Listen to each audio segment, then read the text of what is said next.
जकरात तकले भैर नजरिया गे जकरात तकले भैर नजरिया गे जिंदगी जोर भागे जकरात तकले भैर नजरिया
सुन ले माँ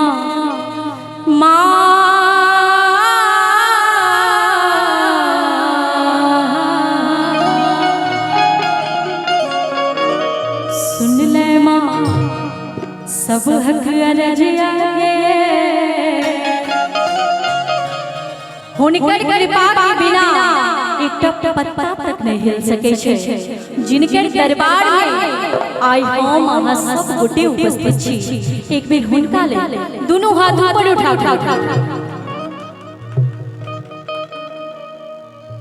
जिंदगी जोर भागले सुन ले माँ सब हक अर्जिया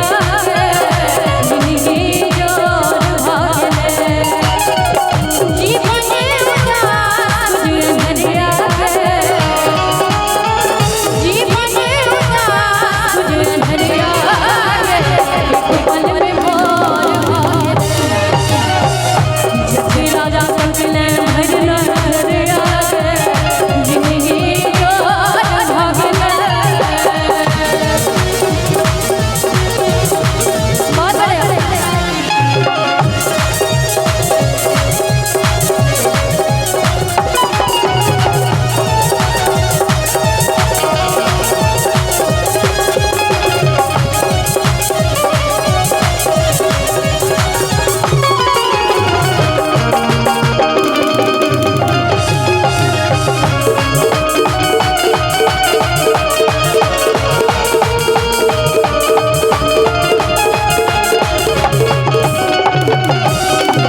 दुनिया माँ करे छो गोहरिया दुनिया करे छो सेवक करे छो ते गोहरिया इहो गीत श्री राम सेवक ठाकुर जी के लिखल है। दुनिया माँ करे छो गो हरिया जिंदगी जोर भागले दुनिया करे छो तैगो हरिया जिंदगी जोर भागले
देखे तो हम पूनमी जोड़िया के एक बेर ताली बजा के सब गोटे हुनकी कृपा से जीवन में जोड़िया के आगमन होय छै। देखे तो हम पूनमी जोड़िया